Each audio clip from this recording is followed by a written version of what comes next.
స్తుతి ఆరాధనా ఆరాధనా స్తుతి ఆరాధనా ఆరాధనా స్తుతి ఆరాధనా నీ వంటి వారు ఒక్కరును లేరు నీవే అతి శ్రేష్ఠుడా దూతగణములు నిత్యము కొలిచే నీవే పరిశుద్ధుడా నీ వంటి వారు ఒక్కరును లేరు నీవే అతి శ్రేష్ఠుడా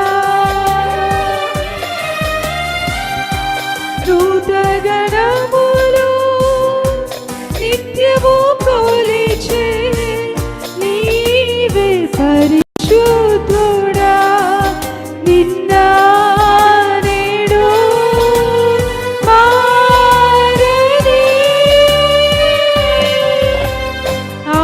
ఆరాధనా స్తుతి ఆరాధనా ఆరాధనా స్తుతి ఆరాధనా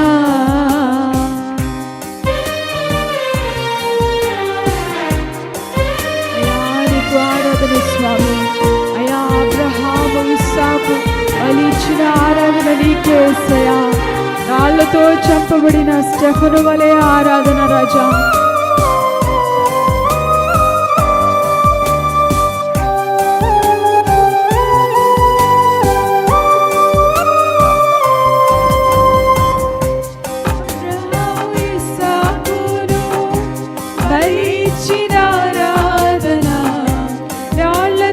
చంపబడిన స్టెఫను వలె ఆరాధన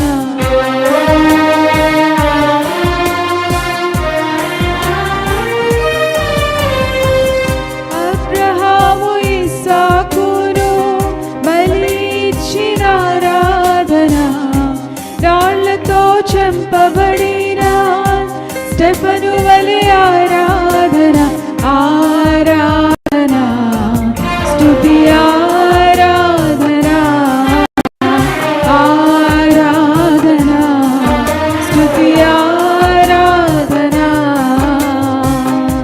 10,000లోనా అతి సుందరుడా నీకే ఆరాధనా ఇహ పరములోనా ఆకాంక్షణీయుడా నీకు సాటెవ్వరు 10,000లోనా అతి సుందరుడా నీకే ఆరాధనా ఇహ పరములోనా ఆకాంక్షణీయుడా నీకు సాటెవ్వరు నిన్న నేడు మారని ఆరాధనా స్తుతి ఆరాధనా ఆరాధనా స్తుతి ఆరాధనా దానియేలు సింహపు బోరులో చేసిన ఆరాధన వీధులలో నాట్యమాడిన దావీదు ఆరాధన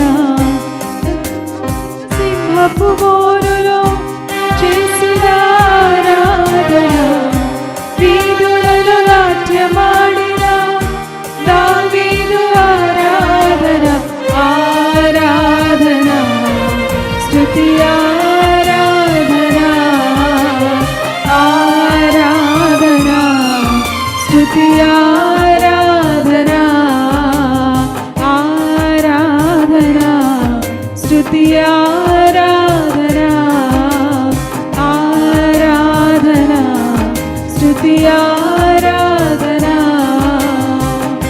నీ వంటి వారు ఒక్కరును లేరు, నీవే అతి శ్రేష్ఠుడా. దూతగణములు నిత్యము కొలిచే నీవే పరిశుద్ధుడా. నీ వంటి వారు ఒక్కరును లేరు, నీవే అతి శ్రేష్ఠుడా. దూతగణములు నిత్యము కొలిచే నీవే పరిశుద్ధుడా. నిన్న నేడు మారని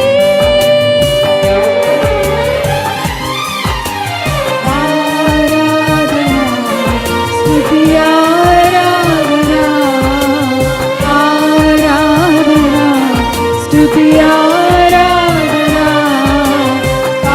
ఆరాధనా, స్తుతి ఆరాధనా, ఆరాధనా, స్తుతి ఆరాధనా, ఆరాధనా, స్తుతి ఆరాధనా, ఆరాధనా, స్తుతి ఆరాధనా.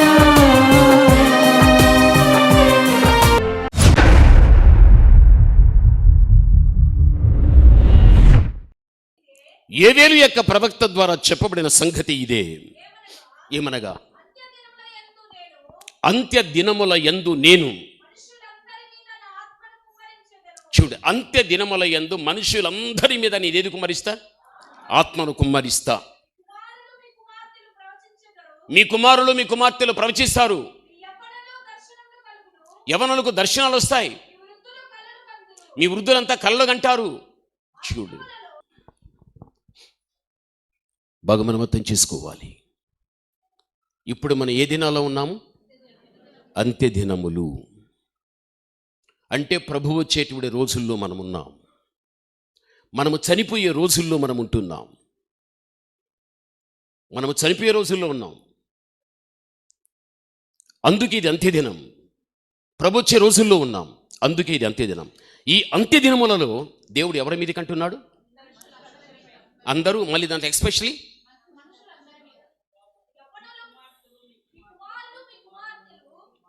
మీ కుమారులు. చూడండి, యవనస్తులు ఏం చూస్తారు? దర్శనాలు చూస్తారు. వృద్ధులు కళ్ళగంటారు, దాసులు దాసురాండ్రు. వాక్య భాగంలో చూడగలిగితే ప్రభు వచ్చేటువంటి రోజుల్లో కుటుంబములో ఉన్న తల్లి అయినా, తండ్రి అయినా, వృద్ధుడైనా, వృద్ధురాలైనా, యవనస్తులైనా, యవన కుమారులైనా, యవన కుమార్తెలైనా, ఎవరైనా కానీ అందరి మీద నేనేది కుమ్మరిస్తానన్నాడు? పరిశుద్ధాత్మ. దేవుడు పరిశుద్ధాత్మను కుమ్మరిస్తానన్నాడు. మళ్ళీ యేసుప్రభు లోకంలో ఏమన్నాడు? ఎవరైనా కానీ నన్ను పరిశుద్ధాత్మను గురించి అడగగలిగితే తప్పనిసరిగా వారందరూ కూడా ఏం పొందుకుంటారు? పరిశుద్ధాత్మ. మనం ఎప్పుడు పరిశుద్ధాత్మ కావాలి. మనం చాలామంది ఏం చేశారంటే, పరిశుద్ధాత్మ కొంతమందికి నిజంగానే వచ్చి, ఎందుకంటే వాళ్ళ క్రియలు మంచిగా ఉంటాయి, వాళ్ళు చాలా పరిశుద్ధంగా ఉంటారు. పరిశుద్ధంగా ఉండి క్రియలు మంచిగా ఉండి వాళ్ళు ఆరాధన చేసేటప్పుడు ఆత్మతో నింపబడుతారు. వారు నింపబడినప్పుడు వారితో పాటు ఏకీభవించి ఆరాధన చేసేవాళ్ళు కూడా ఆత్మతో నింపబడిపోతారు. పరిశుద్ధాత్మ చేత నింపబడి వారు ఆరాధన చేసేటప్పుడు కొద్దిమంది ఏం చేస్తారంటే, సంస్థలైనా లేకపోతే సంఘంలో ఉన్న వ్యక్తులైనా వాళ్ళు విమర్శిస్తూ ఉంటారు. అలా విమర్శించేవాడు మోకాళ్ళ నేల మీద వేసి, దేవా, బైబిల్ గ్రంథంలో మీ పరిశుద్ధాత్మ అనేది ఉంది, అంత్య దినాలు కుమ్మరిస్తామన్నావు. భార్యగా నా మీద, భర్తగా నా మీద, నా గర్భాన పుట్టిన నా యవనస్తులని, నా బిడ్డల మీద పరిశుద్ధాత్మ కుమ్మరించండి. పరిశుద్ధాత్మలో నుండి వచ్చేటువంటి కృపావరాలు ఏవైతే ఉంటున్నాయో, అది భాష కానీ, అది ప్రవచనం కానీ, అది దర్శనం కానీ, మరి అది ఏదై ఉన్నప్పటికీ సరే, ఆ కృపావరం నాకు కావాలని ఎప్పుడన్నా అడిగావా? నీవు అడగరా? విమర్శించుకోవడానికి జీవితం సరిపోతూ ఉంది. అంటే నువ్వు సాతాను చేతిలో వాడబడుతూ నీ సమస్త పడిన సిద్ధాంతాన్ని పట్టుకొని పరిగెడుతుంటున్నావే, కానీ కళ్ళు తెరచి మనస్సు విప్పి బైబిల్ చదివి సత్యాన్ని గ్రహించి దాన్ని నమ్మేస్తున్న స్థితి లేదు, కానీ గుడ్డిగా బతుకుతున్నావు.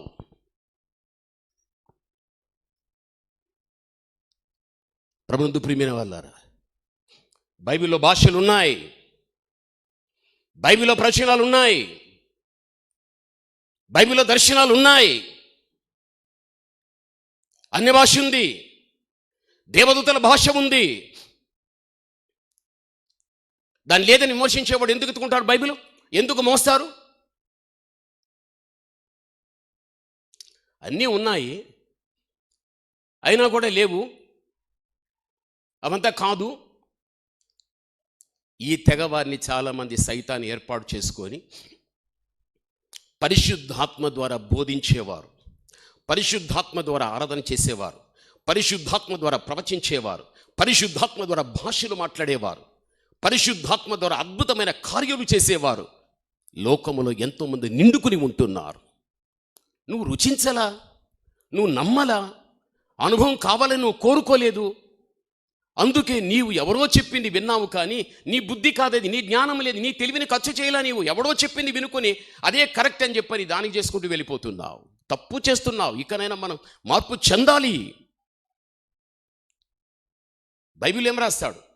బైబిల్లో మనం చూస్తే గాన బైబిల్ చాలా స్పష్టంగా చెబుతుంది. 1 కొరింథీ 14:2 చూస్తే భాషతో మాట్లాడేవాడు దేవునితో మాట్లాడుచున్నాడని బైబిల్ చెబుతూ ఉంది. అదే 1 కొరింథీ 14:4 చూస్తే భాషతో మాట్లాడేవాడు తనకు క్షమాభివృద్ధిని కలుగజేసుకుంటున్నాడని రాయబడి ఉంది. అదే 1 కొరింథీ 14:2 చూస్తే భాషతో మాట్లాడేవాడు మర్మములను గొప్ప కార్యాలను వివరించేవాడుగా ఉంటున్నాడని బైబిల్ చెబుతూ ఉంది. అదే 1 కొరింథీ 13:1 చూస్తే భాషలతో మాట్లాడేవాడు అది పరలోక భాష, అంటే దేవదూతలు మాట్లాడే భాషతో మాట్లాడుచున్నాడని రాయబడి ఉంది. అదే 1 కొరింథీ 14:15 చూడగలిగితే భాషతో మాట్లాడేవాడు ప్రార్థనతోనూ తర్వాత వాడు పాడుతూ దేవుని మహిమపరుస్తున్నాడని బైబిల్లో ఉంది. 14:22 చూస్తే వాడు భాషతో మాట్లాడి అవిశ్వాసులకు కూడా ఒక మేల్కొల్పును కలిగించేటువంటి వ్యక్తిగా ఉంటున్నాడని బైబిల్ చెబుతూ ఉంది. మత్తయి 10:20 ఏమంటాడు? చదువు. ఇవన్నీ బైబిల్లో ఉండేటివే. మీ తండ్రి ఆత్మ, చూడండి, మీ తండ్రి ఆత్మ ఎవరిలో ఉందిమా? మనలో ఉండి ఏం చేస్తున్నాడు? ఏం భాష ఊరికే వస్తుందా? బైబిల్ చదవరు. దేవుని ఆత్మ మనలో ఉంటే ఆత్మే మాట్లాడుతుంది. ఎవరెవరో మాట్లాడరు. జీవితాన్ని చెడగొట్టుకుని చెడు క్రియలు కలిగి ఏదో నాలో ఆత్మ ఉందిలే అనేవాళ్ళని మనం విమర్శించుకోవచ్చు, కానీ మంచి జీవితం, మంచి క్రియలు, మంచి శుద్ధత కలిగిన బిడ్డలు పరిశుద్ధాత్మ ద్వారా వాడబడేటప్పుడు ఘనపరచాలి. దేవా, ఆ అనుభవం నాకీ తండ్రి, వారి అనుభవం నాకీ, ఆ జీవితం నాకీ, అది కావాలి. సైతాను కొంతమందిని అలాగే పెట్టుకుని వాడుకుంటాడు. విమర్శించడం, ఏం చెబుతారో తప్పు కనిపెడదాం, ఏం చెబుతాడో ఆ తప్పును చూపిద్దాం, ఏం చెబుతాడో దాని గురించి అడుగుదాం. ఇది సాతానుడు చేసే పని. ఓ రోజు సైతాన్ ఏం చేశారంటే ప్రభు దగ్గరికి వెళ్ళాడు. ఏమ్రా, ఎక్కడి నుంచి వస్తేవిరా అని అడిగాడు. ఏం కమలాకర్? వాడేమన్నాడు?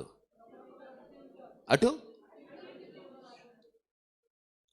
కొంతమంది అంతే, ఇటు అటు తిరుగుతూ ఆడ చెప్పిన మాట ఈడ చెప్పిన మాట వినుకుంటూ ఇలాగ సరిపోతారు కొంతమంది జీవితాలు. ఒక సత్యమైన బోధలోనికి వచ్చాం. ఒక సత్యమైన బోధ దేవుడు మన వినికిడికి వినిపిస్తున్నాడు. నీ వెనకటి రోజుల్లో విన్న సత్యముల కంటే ఈ తరములో బ్రతికించినటువంటి నిన్ను అసలైన సత్యాలు వెనకటి కంటే ఈ రోజుల్లో నీకు వినిపిస్తున్నాడు సంపూర్ణంగా. అది నువ్వు గ్రహించవలసిన విషయం. ప్రభునందు ప్రియమైన వాళ్ళారా, ఈరోజు నువ్వు ఆలోచించు. ఎన్నోసార్లు మీకు చెప్పాను, ఆత్మ దేన్ని ధరించుకో ఉంది అమ్మా? నాతో పాటు చెప్పండి. ఆత్మ పరిశుద్ధతను ధరించుకున్నది, అందుకే దానిని పరిశుద్ధాత్మ. ఆత్మ ఇప్పుడు దేన్ని ధరించుకోందిమా? ఆత్మ పరిశుద్ధతను ధరించుకున్నది కాబట్టి అది ఇప్పుడు ఏ ఆత్మ? నువ్వు పరిశుద్ధురాలవైతే, నువ్వు పరిశుద్ధుడవైతే, నువ్వు పరిశుద్ధురాలవైతే పరిశుద్ధాత్మ పరిశుద్ధులతో సహవాసం చేస్తుంది. ఆ పరిశుద్ధాత్మ అనేకమైన కృపావరాలు నీకు ఇస్తుంది. ఆ కృపావరాలు సంఘములో నీవు సద్వినియోగం చేసేటప్పుడు, సమాజంలో సద్వినియోగం చేసేటప్పుడు నీ పరమ తండ్రి మహిమ పొందుతాడు. నీవు అనేక మంది వ్యక్తులకు ఆశీర్వాదకరంగా ఉండగలుగుతావు. అందుకే తండ్రి కాలం పోయాది, క్రీస్తు కాలం పోయాది, ఇప్పుడు జరుగుతున్న కాలం పరిశుద్ధాత్మ కాలం. నువ్వు కృపాకాలంలో ఉన్నావు కాబట్టి, కృపాకాలంలో నిన్ను దేవుడు జీవింపచేశాడు కాబట్టి, నిన్ను జీవింపచేసినటువంటి కృపాకాలములో పరిశుద్ధాత్మ దేవుని యొక్క ఆధ్వర్యములో నీ జీవితం నడిపించబడాలి. ఏం చెప్తుంది బైబిల్? ఆత్మ లేనివాడు నావాడు కాదు. పరిశుద్ధాత్మకి ఎంత ప్రాధాన్యత ఉంది తెలుసా మీకు? మీరు అనుకుంటున్నారు పరిశుద్ధాత్మ గురించి క్రైస్తవ సమాజానికి బోధించే సేవకులు లేరు. పరిశుద్ధాత్మ పొందుకుని చెప్పేవాడు ఎవడు లేడు. లోకంలో ఎక్కడో జరిగే వార్తలు తీసుకొని చెబుతూ ఉంటారు, లేకుంటే కవిస్తారు, లేకపోతే నవ్విస్తారు, లేకపోతే పిట్టకథలు చెప్పుకుంటారు, లేకపోతే ఏదో ఉపమానాన్ని తీసుకుంటూ ఉంటారు. ప్రాణాన్ని పెట్టి దేవుడు సంపాదించిన సంఘం యొక్క క్షేమాభివృద్ధి నిమిత్తముగా ఏ సత్యాన్ని చెప్పాలంటే అవగాహన సేవకులు కూడా ఈరోజు రాలేదు. సమయాన్ని ఎంత పోగొట్టేస్తున్నాడు సేవకుడు. సంఘానికి వెళ్ళేటోడు విశ్వాసులైన వారు ఎంత సమయాన్ని వృధా చేసేస్తున్నారు. యేసుప్రభు లోకంలో ఉన్నప్పుడు, క్రీస్తు లోకానికి రాక మునుపు బైబిల్ ఏం చెబుతుంది? చదువుకుందాం. యోబు గ్రంథాన్ని చదువుదాం. బైబిల్లో మనం చూస్తే గాన యోబు 37:10 దేవుని ఊపిరి వలన మంచు పుట్టును. చూడండి, అంటే దేవుడు అలా ఊదేశాడంటే ఏం పుడుతుందేమా? మంచు పుడుతుంది. మీరంతా మంచును చూసారా? అందరూ తల్ల పైకెత్తండి, బాగా తల్ల పైకెత్తి కళ్ళు తెరిచిన చూడండి. మంచును చూసారమ్మా? మంచు ఎట్లుంటుంది? ఏ రంగులో ఉంటుంది? తెల్లగా ఉంటుంది. బైబిల్ ప్రకారము తెలుపు దేవుడు దేనికి పోల్చాడు? పరిశుద్ధతకు పోల్చాడు. మంచు రంగు తెలుపు దేనికి పోల్చాడు? పరిశుద్ధతకు. నేను ముందే చెప్పాను, పరిశుద్ధత ధరించుకున్నది ఏది? ఆత్మ. దాన్ని మనం ఏమంటాం? ఇప్పుడు దీన్ని మంచుగా నువ్వు అర్థం చేసుకోవద్దు. మంచు రంగు తెలుపు. తెలుపు పరిశుద్ధతకు పోల్చబడ్డది. పరిశుద్ధతను ధరించుకున్నది ఏది? దాన్ని మనం ఏమంటాము? పరిశుద్ధాత్మ. ఇప్పుడు మంచు దేనికి పోల్చబడ్డది? పరిశుద్ధాత్మకు పోల్చబడ్డది. నాతో పాటు చెప్పండి, మంచు పరిశుద్ధాత్మకు పోల్చబడి ఉన్నది. ఇప్పుడు దేవుడు ఊపిరి ఊదగానే ఏది పుట్టింది? మంచు పుట్టును అని మీరు చదివారు. ఇప్పుడు యోహాను సువార్త చదువుకుందాం. యోహాను సువార్తలో మనం చూడగలిగితే 20వ అధ్యాయం 22వ వచనాన్ని చదువుకుందాం. యోహాను సువార్త 20వ అధ్యాయం 22వ వచనాన్ని చదువుకుందాం. ఆయన మాట చెప్పి, చూడండి ఆయన ఏం చేశాడు తల్లి? వారి మీద ఊది పరిశుద్ధాత్మను పొందుడి. చాలు. కూర్చోండి, ఆయన కూర్చోండి. యేసుక్రీస్తు మరణించాడు, సమాధి చేయబడ్డాడు, 3వ రోజు లేచాడు. అప్పటికే శిష్యులంతా కూడా భయపడిపోయి ఒక గదిలో దాక్కుని ఉన్నారు. రోమియులు ఏం చేస్తారో మమ్మల్ని భయం. పునరుత్థానుడైన యేసుక్రీస్తు ప్రభుల వారు శిష్యులు గదిలో ఉన్నప్పుడు వారి దగ్గరికి వెళ్ళి యేసుప్రభుల వారు ఊదాడు. ఊదిన వెంటనే ఆయన ఏమన్నాడు? పరిశుద్ధాత్మను పొందుడి. ఎవరు చెప్పారు? పరిశుద్ధాత్మ అవసరమా లేదా తల్లి? జోసఫ్ అవసరమా లేదా? అవసరం. ఆయన ఊపిరి ఊదగా మంచు పుట్టెను. మంచు పరిశుద్ధాత్మకు పోల్చబడ్డది. యేసుక్రీస్తు ప్రభుల వారి శిష్యుల దగ్గర వచ్చి ఊదాడు అని ఊదేసి అంటున్నాడు, పరిశుద్ధాత్మ పొందుడి. ప్రతి ఇంటిలో ప్రతి యజమానునికి, యజమానురాలుకు, నీ కుమారుడైనా నీ కుమార్తె అయినా ఎవరైనా ఇంట్లో ఉండని అందరికీ ఏముండాలి? పరిశుద్ధాత్మ ఉండాలి. పరిశుద్ధాత్మ నీలో ఉండాలి అంటే నీలో పరిశుద్ధత ఉండాలి. పరిశుద్ధత కలిగిన వారితో పరిశుద్ధాత్మ సహవాసం చేస్తుంది. పరిశుద్ధాత్మ నీలో ఉంటే ఆ పరిశుద్ధాత్మ క్రీస్తు ద్వారా ఏది విన్నదో, క్రీస్తు ప్రభు తండ్రి ద్వారా ఏది విన్నాడో, తండ్రి వినిపించిన మాటలు క్రీస్తు విన్నాడు, క్రీస్తు వినిపించిన మాటలు పరిశుద్ధాత్మ విన్నాడు, పరిశుద్ధాత్మ దేవుడు విన్నదాన్ని మనకు బోధిస్తున్నాడు. ఇప్పుడు నీలో పరిశుద్ధత లేదు, నీకు పరిశుద్ధాత్మ లేదు. నీకు పరిశుద్ధాత్మ లేదు అంటే పరిశుద్ధాత్మని మాటలు నీకు రావు. పరిశుద్ధాత్మ దేవుని యొక్క మాటలు నీకు అందివ్వబడకపోతే నువ్వు లోకంలో ఒక లోకస్తురాలుగా, ఒక లోకస్తుడుగా, ఒక నామకర్త క్రైస్తుడుగా బ్రతుకుతావు అంతే. ఆ బ్రతుకు బాగుందిలే అని చెప్పి నువ్వు ఎంత సంబరంగా నువ్వు బ్రతికినప్పటికీ కూడా ఒకరోజు చావు తర్వాత ఉంటుంది నీకు. అక్కడ ఏ సంబరం ఉంటుంది తెలుసా?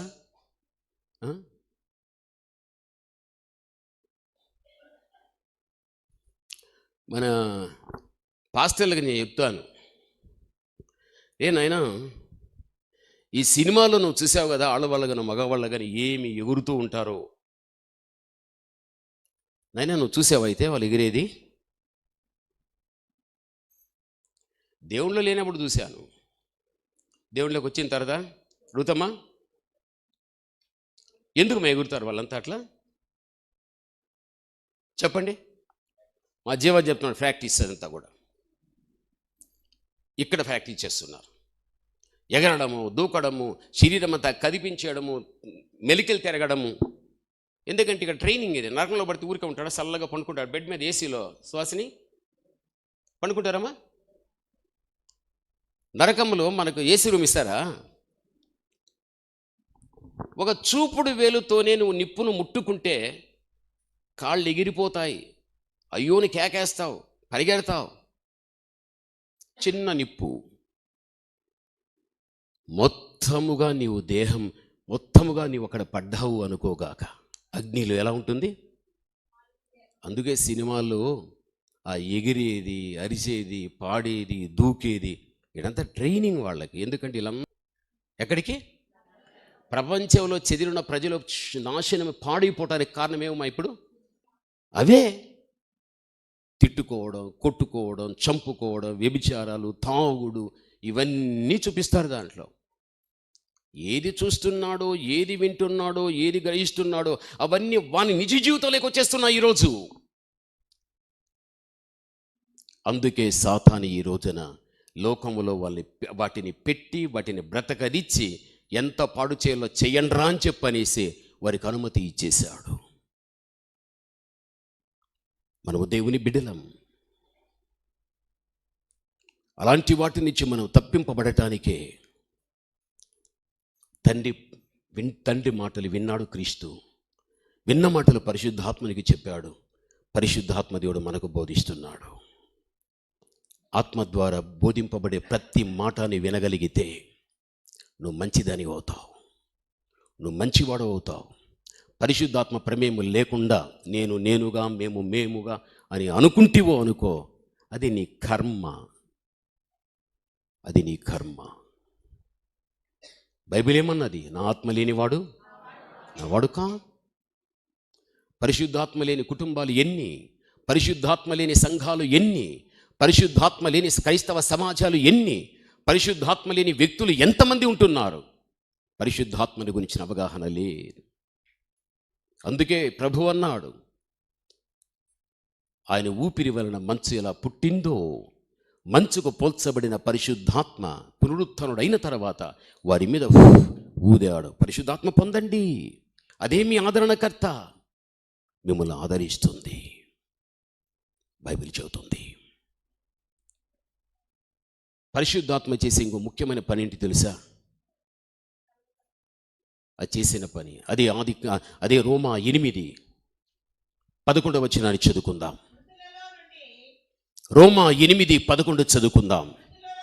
మృతులలో నుండి క్రీస్తుని లేపిన ఆత్మ మీలో నివసించిన ఎడల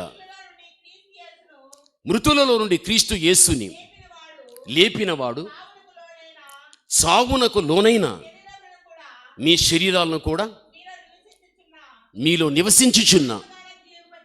చూడండి, ఒకవేళ నీలో పరిశుద్ధాత్మ ఉంది అనుకోండి, మీలో పరిశుద్ధాత్మను బట్టి మీరు నడుస్తున్నారు అనుకోండి, మీరు చనిపోయారు, మీరు సమాధి చేయబడ్డారు. యేసుక్రీస్తు యొక్క రెండవ రాకడ గడియలో పరిశుద్ధాత్మ ఏం చేస్తుంది అంటే మిమ్మల్ని అందరినీ కూడా లేపుతుంది. క్రీస్తు ప్రభుల వారు మరణించి సమాధి అయిన తర్వాత ఆయన మూడవ రోజున ఆయన తనకు తానుగా లేపబడలేదు, కానీ పరిశుద్ధాత్మ యొక్క ప్రమేయమును బట్టే యేసుక్రీస్తు ఏమయ్యాడు? లేపబడ్డాడు. 8:11 బాగా చదవండి. యేసు ప్రభుల వారు మృతుల మధ్య ఉండగలిగాడు. ఆ మృతులలో ఉన్నటువంటి దేవాతి దేవుని ఏది లేపింది? పరిశుద్ధాత్మ లేపింది. మృతులలో ఉండనివ్వలేదు. నీవు సజీవుడవు. ఏదో ఒక రోజు నేనైనా మీరైనా చనిపోతాం. చనిపోయేంత వరకు కూడా పరిశుద్ధత కలిగి ఉండు. పరిశుద్ధాత్మ వస్తుంది. పరిశుద్ధాత్మ ఏది వినగలిగాదో నీకు బోధిస్తుంది. బోధించిన బోధన బట్టి నీవు పరిశుద్ధంగా నడువు. ఒకరోజు చనిపోయి సమాధి అయిన తర్వాత, ఆ తర్వాత ఎప్పుడైతే క్రీస్తు రాని ఆ పరిశుద్ధాత్మే నిన్ను సమాధి నుంచి పైకి లేపుతుంది. అందుకనే చావుకు లోనైనటువంటి మీ శరీరమును ఒక రోజున ఆ ఆత్మే లేపుతుంది అని బైబిల్ చెబుతూ ఉంటున్నది. లేపి నిన్ను మరణము లేని ఒక సజీవునిగా, సజీవురాలిగా. ఒకవేళ ఆగిపోయినటువంటి వారు ప్రభువు రాకడలో వాళ్ళు ఏం చేస్తారు తెలుసా? ఆగిపోయిన వారికి ఉండేటువంటి ఆరాటం, వారికి విధానం ఎలా ఉంటుంది తెలుసా? తమతో కలిసి జీవించిన వారి నుండి వేరైపోయిన తర్వాత వీరికొచ్చే కలవరం ఇంత అంతా ఉండదు. ఎక్కడ నా భర్త, ఎక్కడ నా భార్య, ఎక్కడ నా కుమార్తె, ఎక్కడ నా కుమారుడు? ఇల్లంతా వెతికిన, ఊరంతా వెతికిన, గ్రామమంతా వెతికిన, బంధువులు విచారించిన, కనబడరు. ఎందుకు కనబడరు? వెతికే స్థలములో వారు లేరు, ఉండరు. ఎక్కడ వెళ్ళిపోతారు? మనము కనుగొనని, మన వెతకలేనటువంటి ఆ పరలోకానికి వారు వెళ్ళిపోతారు.